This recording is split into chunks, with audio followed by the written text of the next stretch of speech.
طب لنتحدث عنك أنت يعني مع الشعر وحكايتك مع الشاعر، وأيهما تفضل يعني كتابة، الشعر الشعبي أم الشعر الفصيح؟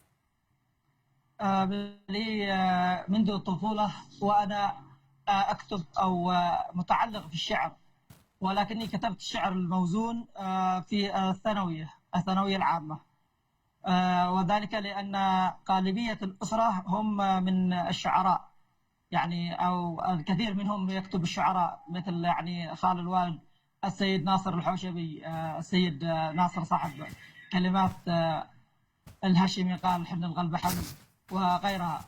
وبالنسبة للشعر أنا لا أفضل، يعني لا أجد مفاضلة بين الشعر العامي والشعر الفصيح.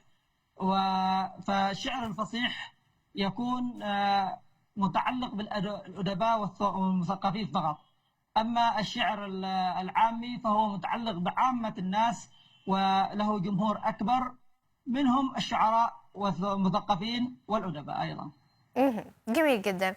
طيب أخ فيصل، لو نتكلم أكثر حول الشعر، برأيك الشاعر كيف يمكن أن يستخدم الشعر كوسيلة للتعبير عن القضايا الاجتماعية السياسية في محافظة الضالع بالتحديد؟ طبعا الشعر يستخدم كوسيلة من خلال صياغة قصائد تعكس الواقع والمعاناة للمواطن أو غيره. فالشعر يمتلك القدرة على الوصول إلى قلوب الناس وعقولهم، مما يجعله أداة قوية جدا لإيصال الفكرة. مم. طيب، هل تعتقد يعني أن بإمكان الشاعر أن يساهم في تعزيز وتحفيز روح الانتماء للوطن من خلال كتابة القصائد التي يكون بها حماس، بها اعتزاز، بها يعني تعبير عن الوطن وعن مشاعر الشاعر الوطنية التي بها يعني روح من الثورية؟ بالطبع، فالشعر يساهم دائما في إلهام الناس وتوحيدهم حول القيم والثقافة وحب الوطن، مما يعزز قيم الانتماء إلى الوطن.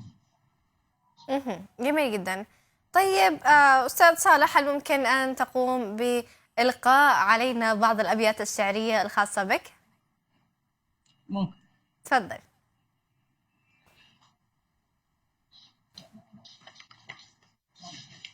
آه، أولا يعني أعطيكم الشعر قصيدة همسات عاشق، وهي غزلية. أتيتك شاعرا والحب أقوى، ومنك إلى هواك أصوغ شكوى. أتيتك والفراق يشد حرفي إليك، فليتني من فيك أروى. لغيرك ما نما في القلب عشق، ودونك يرتضيني دون جدوى. فيا لك والهوى إني وقلبي بعشقك لن نحيد، فكيف نقوى بك ارتشف الهوى من عذب لحني. فأشداني طروب الحرف شدوى، فتعصف بي رياح الشوق حبلى. بآمال عليها العمر يطوى، وتكتبني النجوم نديم سعد.